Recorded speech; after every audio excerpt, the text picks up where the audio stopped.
Hello everybody and welcome to Storm Raids, and today I'm going to be doing a try a chapter reading vlog.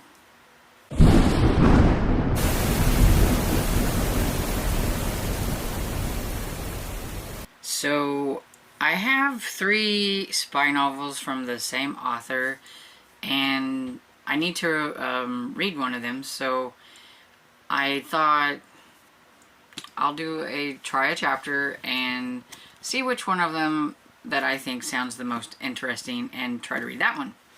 I will have them all on audio and everything, but I do have the physical copies as well. And I was trying to read this author like from her first book down, but I just decided to just go with whichever one I think sounds interesting at the time. So this first one doesn't have a blurb on the back. It just has a bunch of praise and everything from I think authors and like newspapers. That's what I'm trying to say. So I'm going to read it here on Goodreads, but it is The Decisions at Delphi by Helen McInnes. And it says, Kenneth Strange set out for Sicily and Greece on a seemingly innocent though fascinating magazine assignment, but even before his ship sails from New York, the atmosphere becomes charged with sinister omens. In the course of the voyage, one mysterious event follows another. After his arrival in Europe, a series of baffling encounters and abrupt disappearance of a friend and colleague combined to intensify his mounting sense of danger. Before long, Strange joins the struggle against a monstrous and terrifying conspiracy which may affect all mankind, and long before it reaches its climax, Strange himself and Cecilia Hillard, the lovely American girl with whom he has fallen in love, are in a deadly peril. So I thought that one sounded pretty interesting, and so this is the first one, and this one is 448, so I think it's the longest one out of the group. That could hinder things. Then we have North from Rome by Helen McInnes, or McInnes. One of these days I will pronounce it right every time. I will, one of these days. Just not today, evidently.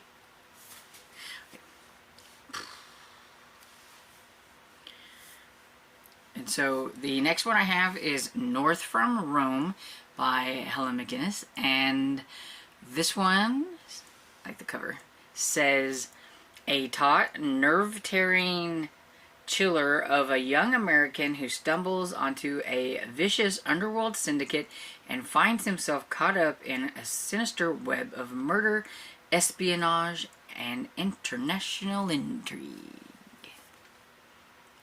Thought that one sounded kind of interesting. This one is the page is folded. 288 pages. Sounds like a good contender. It's short. And the next one I have is The Salzburg Connection by Helen McInnes. And so this one says, The chest has been hidden in the lake high in Australian mountains. The secret buried there were as deadly as unexploded bomb. Men have been killed because of it, and sudden death stalks all who search for it. Bill Matheson, a hard-headed young American, did not know that his routine business trip to Salzburg was to become a macabre journey through the dark and violent underworld of spies, murderers. Death waited for him in the shadows. So did love. 2 beautiful women, and one of them would betray him. Dun, dun, dun. I like the cover too. It's pretty. So yeah, and this one, 384 pages.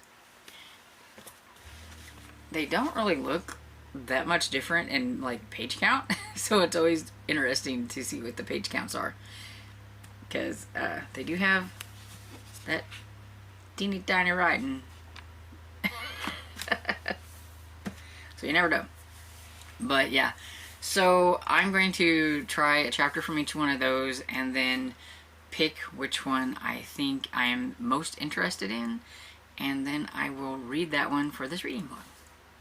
Okay, so it's been a minute since I made the first clip where I was going to read the chapters of these books and see what I thought, but I knew I wouldn't get back to it right away and everything. But I have read each of them, the chapter, and I have decided on which one I'm going to read.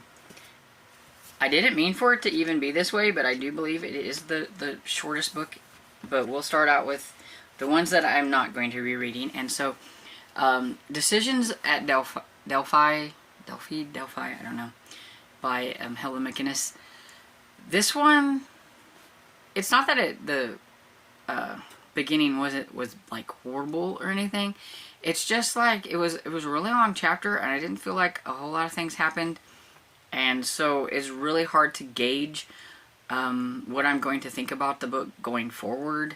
It just didn't really catch me and wrap me into what was going on. There were quite a few characters introduced, like in that first chapter, and I'm still, after reading the chapter, and I actually read the chapter twice, I still have no clue what's going on, really. So, definitely one that I'm going to save for later.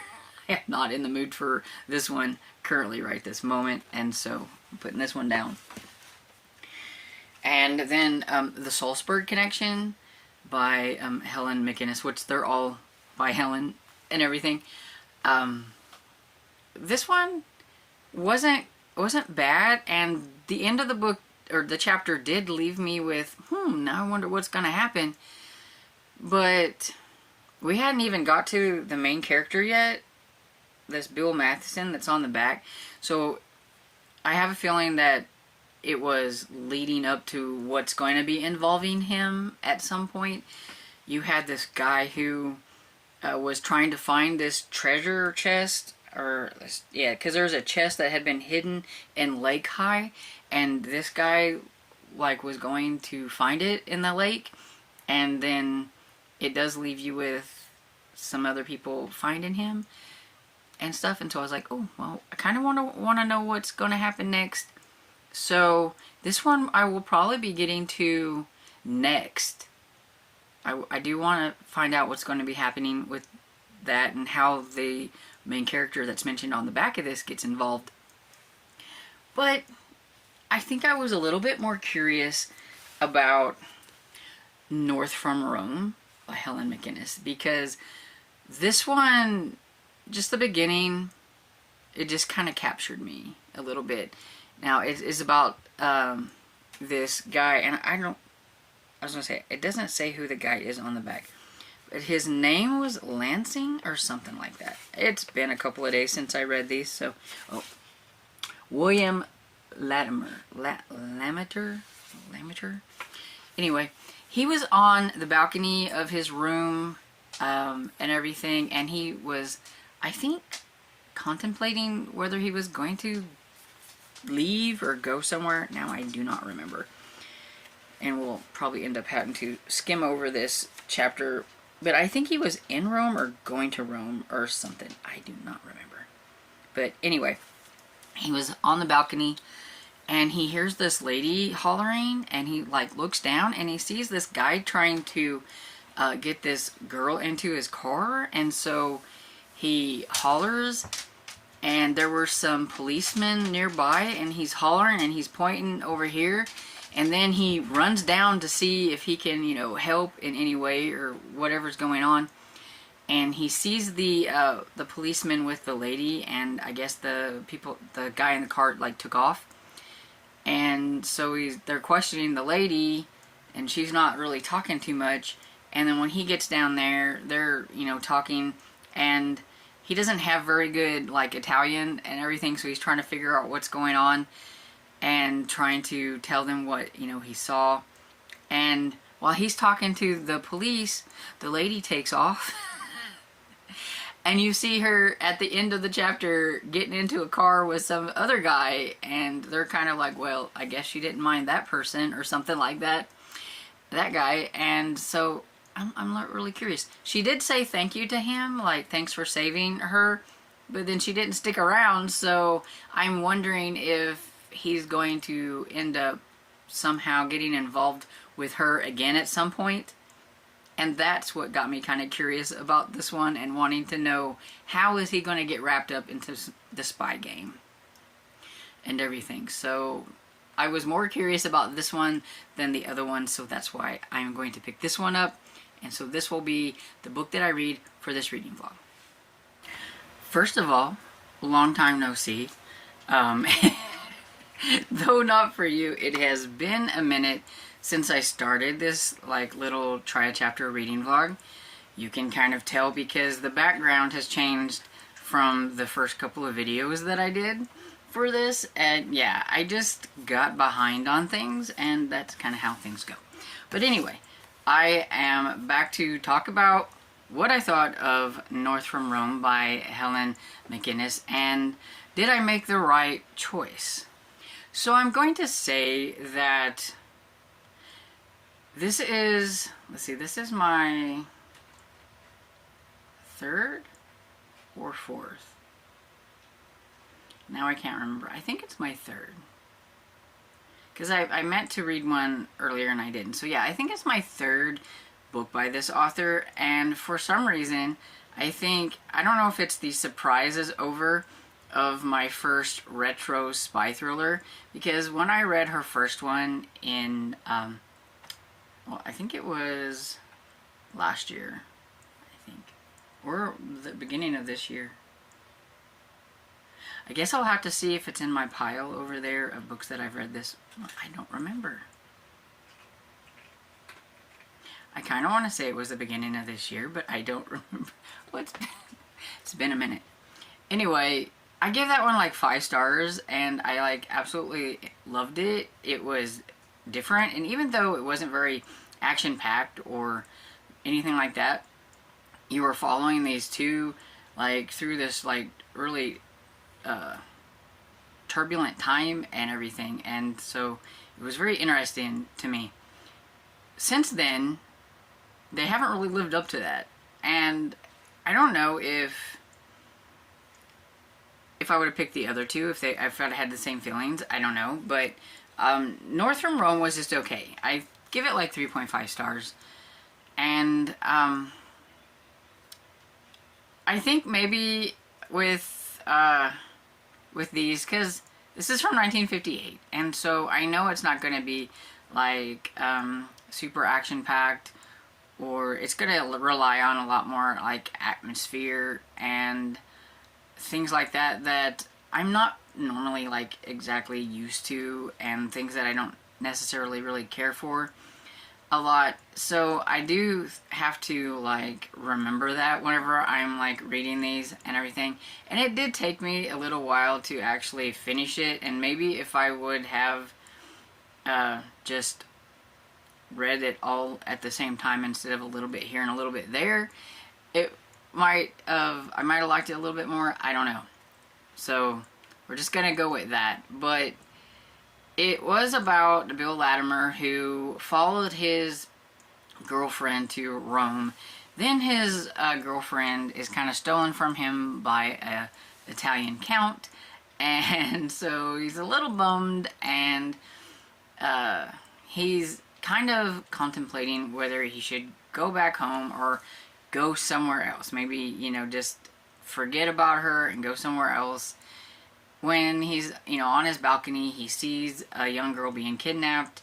He tries to stop it by yelling and gets the police involved, and he goes down there, and whenever he does this, he gets himself kind of wrapped up in some espionage that he wasn't meaning to, because the people that were after the girl starts looking into his background and finds out that he might have been in intelligence a little bit, because he did like security background checks and things like that at one point in time, because this is after World War II.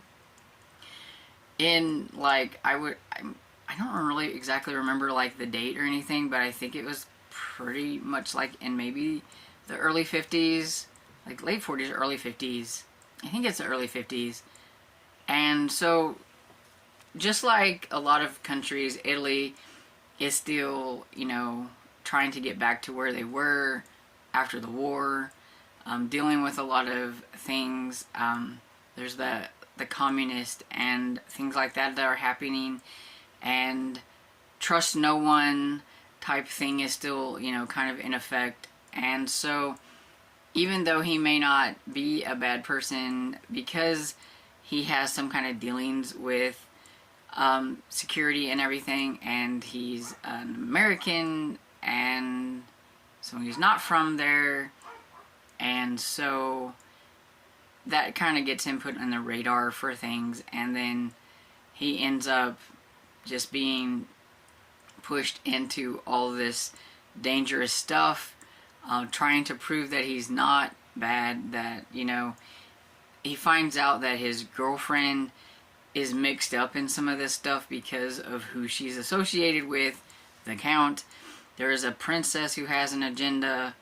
Everybody has their agendas, and he's got to just kind of filter his way through this and stay alive, and try to, of course, make sure that the girl he loves doesn't get in trouble and all that kind of stuff. And yeah, I mean, it was okay. I give it like 3.5 stars, 4 stars probably on Goodreads, but it just didn't like grip me like the first book that I read from her. Like, I wasn't really that much invested in it, which is why, you know, I only listened to it here and there and everything, and that's why I think if I would have listened to it all at once, probably would have had maybe a little bit different take on it. I don't know. I can't necessarily say that maybe I picked the wrong one out of the 3, but I will say that I am curious about the other 2, and so I will probably be investing in reading one of those, or maybe both of them, next year to see what I think about them. The girl that gets kidnapped, or was almost kidnapped, like, she's not really a very well developed character. She's just kind of there, but she is in there a little bit, but not really enough that you really are invested in like what happens to her. There were points at some points where you got like the point of view of the girl, and that confused me at first because I was like, wait a second, all of a sudden we've gone from all about what Latimer's doing to somebody talking about what Latimer's doing, and it confused me a little bit and everything. But yeah, for the most part, you know, I thought it was okay. I don't really have a whole lot to say about it.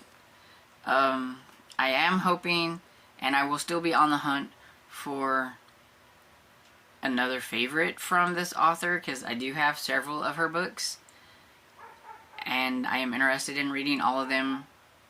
I know they all take part during World War II, or after World War II, or before World War II. They're all during that time period, because that is the time period when this author was writing and everything. And so I'm also curious, because like the other spy novels that I have read are like newer releases and things, so there's a totally different kind of writing dynamic between ones nowadays and ones back then.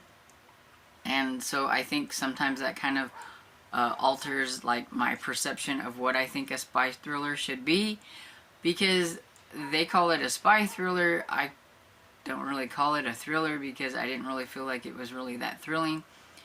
But you are curious about what's going to happen to this Bill guy, and so you're wanting to know how is he going to get out of all of these things and come out, you know, in the end alive and everything. But at the same time, it's not, the pacing is not like one thing after another making me want to rush to the ending like some of the like spy thrillers now, I guess you could say. So anyway, I liked it. Didn't love it, but overall, you know, it's still, I was glad I read it. And it's one of my own books down, so that's always cool too. And so, even though this was not kind of a lackluster reading video, I hope you still enjoyed it. And if you did, please give it a thumbs up and subscribe. And I will see you all in the next video. Bye!